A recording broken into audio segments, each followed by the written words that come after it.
Bom, para começar a nossa análise hoje, temos um texto que mergulha numa história muito antiga, lá do livro do Êxodo, mas que parece, sabe, que foi escrita sobre as nossas frustrações de hoje. É impressionante a atualidade, né? Totalmente. Vamos tentar reconstruir a cena. Um povo inteiro acaba de passar a pé pelo Mar Vermelho, que se abriu. A euforia devia ser algo, assim, indescritível. O alívio, a festa. O cântico da vitória, como a nossa fonte descreve, ainda ecoa nos ouvidos. Exato. E a lógica humana diz que, bom, depois de um milagre dessa magnitude, o pior já passou, né? O caminho agora vai ser mais tranquilo. E é exatamente aí que a narrativa dá uma virada. Desconcertante. Essa expectativa de um caminho mais fácil é o pano de fundo para o que vem a seguir. Que é a chegada em Mará. Exato. O material que a gente analisou mergulha a fundo nesse momento. Eles chegam num lugar, Mará, encontram água, mas a água é amarga, impossível de beber. E a nossa conversa hoje vai girar em torno da interpretação dessa passagem, não como um acidente, um azar ou até um castigo. Mas como um momento deliberado, um momento crucial de formação. Isso. A missão aqui é desvendar as camadas dessa leitura. Vamos explorar essa ideia de que as dificuldades, às vezes, não são desvios do caminho. Elas são o próprio caminho. O próprio currículo. O próprio currículo, perfeito. Um currículo desenhado para ensinar algo fundamental sobre como as nossas expectativas funcionam e sobre a real natureza da transformação. Que raramente é como a gente imagina. Então, vamos detalhar um pouco mais esse cenário inicial. A análise que temos em mãos sugere que, na cabeça do povo, o milagre do Mar Vermelho virou uma espécie de apólice de seguro contra problemas futuros. Com certeza.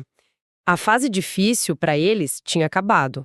Eles tinham, digamos, se formado na matéria escravidão e fuga. O próximo capítulo deveria ser mais leve, mais fácil. Só que não. Apenas 3 dias depois, a realidade se impõe com o nome de Mará. E tem um ponto que a fonte destaca como absolutamente central. Qual seria? Eles não se perderam, não pegaram um atalho errado. O texto bíblico é claro, Deus os estava guiando. Ah, isso é fundamental. Então, Mará não é consequência de um erro deles. De forma alguma. É o destino divinamente orientado, e isso confronta de frente uma das nossas ideias mais arraigadas, né? A de que se estou no caminho certo, as coisas deveriam fluir com mais facilidade. Isso muda toda a perspectiva. A gente normalmente pensaria que um obstáculo desses é uma punição, ou que saímos da rota. Pois é, mas a fonte sugere que eles estavam exatamente onde deveriam estar. A dificuldade era parte do currículo. Não era uma detenção. Então a proposta é que Mará não é um lugar de correção de um pecado. Precisamente, não é correção, é formação de uma mentalidade. Deus não estaria lidando com uma transgressão específica, mas com uma lógica interna que o povo criou. A lógica de que a presença de Deus é igual a uma vida sem problemas. Exato. E o que torna a experiência de Mará tão potente é a sutileza.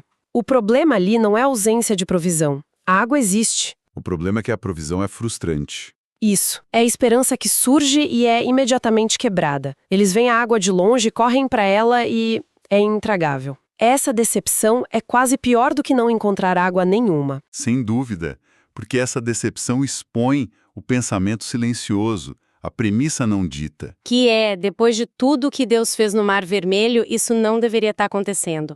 É um confronto direto com a narrativa que eles criaram na cabeça deles sobre como Deus deveria agir. Mará é exatamente isso. É o lugar onde a nossa teologia pessoal, sabe, aquela que a gente monta, é colocada à prova pela realidade. É um teste não da existência de Deus, mas das nossas suposições sobre como Ele opera. E quando nossas suposições são quebradas assim, a reação humana é quase que instantânea. O texto mergulha nisso, na resposta do povo.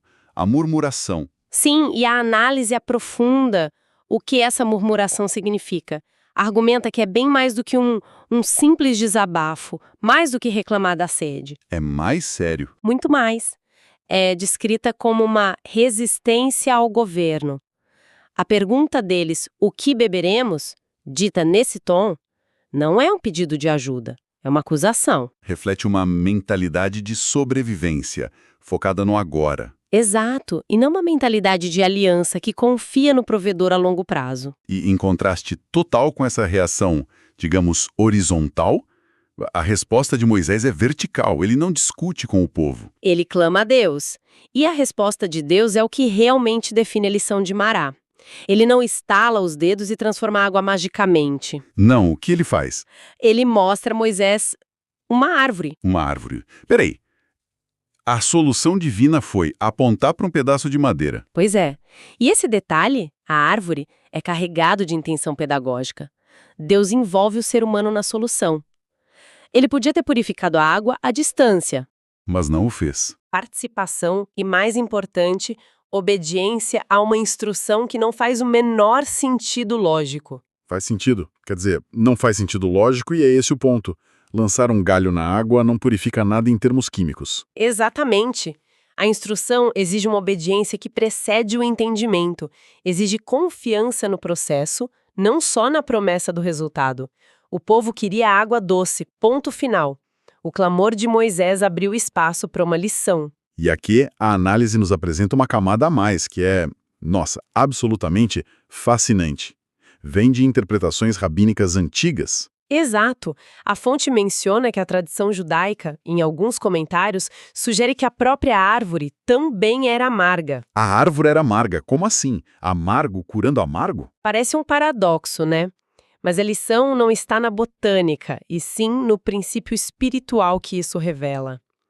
Muitas vezes, Deus não cura a amargura da vida, removendo todo o amargo. Essa ideia ela é muito forte, porque vai contra tudo que a gente busca instintivamente. Nossa tendência é procurar o antídoto, o doce, para cancelar o amargo. O prazer para anular a dor. Exato. Mas o que a fonte sugere é que a cura está em metabolizar a dificuldade usando um princípio parecido. É quase uma homeopatia espiritual. Ótima definição. A transformação não é fugir da dor, mas atravessá-la com a ferramenta certa. E o texto transpõe isso para a nossa vida de uma forma muito prática. Sim.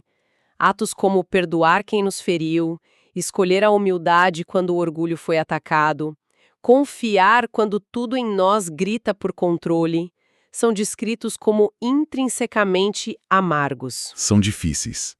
Vão na contramão do nosso desejo natural. E são essas as árvores, as posturas que somos convidados a lançar nas águas amargas das nossas circunstâncias. Então a lógica não é remover o problema, mas introduzir o elemento correto dentro do problema. O perdão, por exemplo, ele não faz a ofensa sumir magicamente. Não, mas ao ser lançado nessa água amarga da memória, ele muda a química da experiência interna. A humildade não remove a situação humilhante, mas transforma o coração que a vive.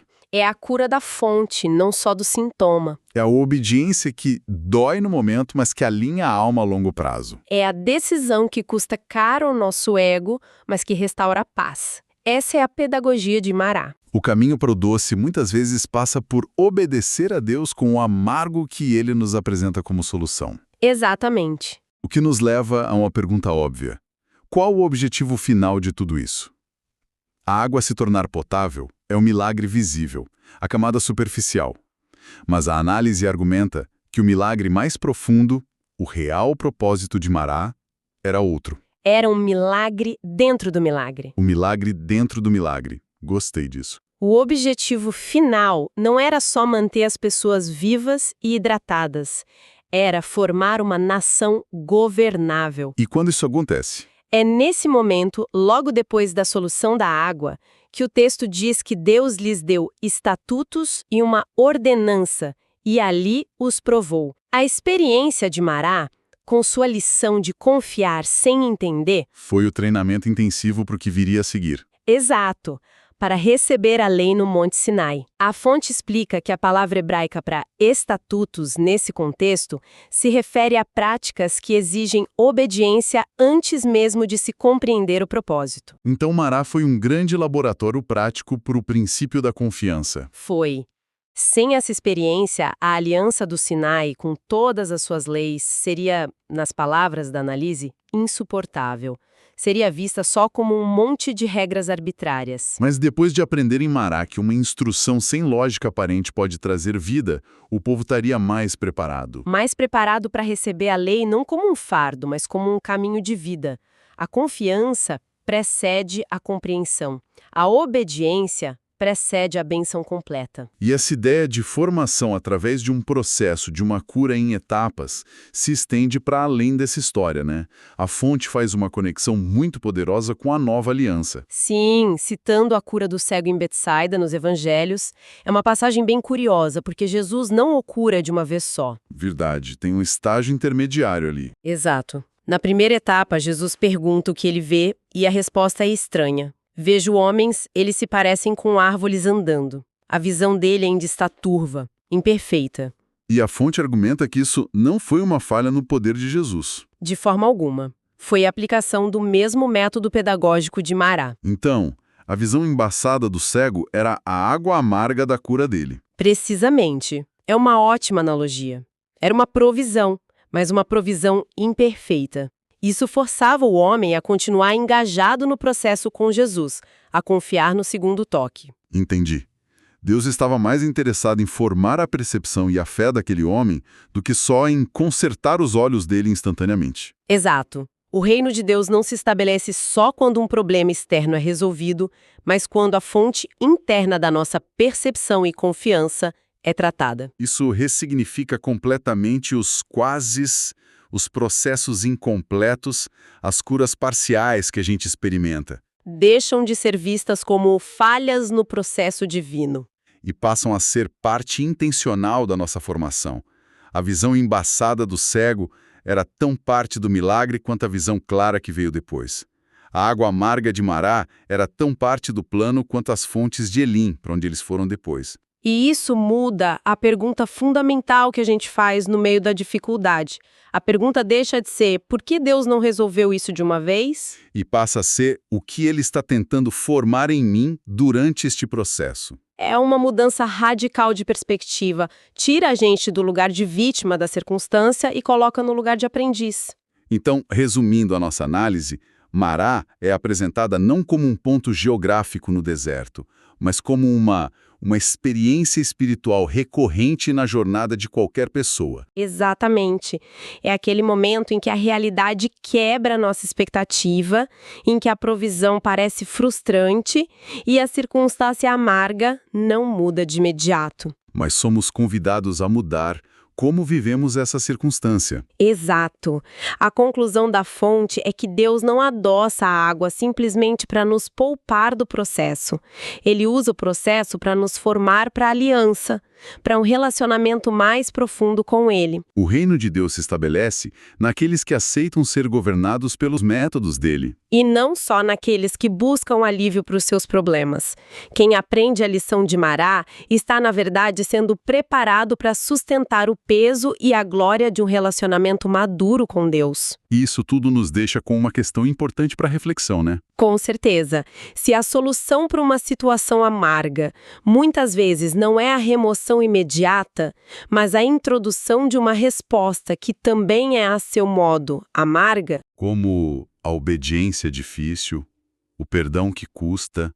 A humildade que fere o ego, a pergunta que fica é: quais são as áreas em que temos insistido em buscar uma solução mágica e instantânea, quando talvez o convite seja para encontrar a árvore correta, por mais amarga que pareça, para ser lançada na fonte,